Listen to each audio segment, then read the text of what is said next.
Mapapagod, pero hindi susuko. Alam mo ba na may dalawang uri ng pagod na pwede mong madama?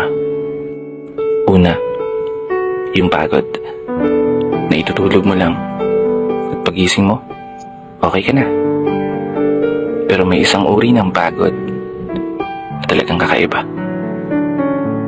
Yun ay ang pagod na hindi nadadaan sa pahinga. Isang pagod na magpapahiwatig kung gaano kabigat ang mga problema mong daladala.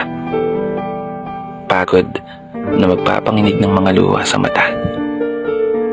Pagod na magdidikta sa'yo para sabihin ayaw mo na. Mapapatanong ka na lang talaga, saan nga bang direksyon ng aking mga paa? Mga paang tila pagod na sa kakahakbang.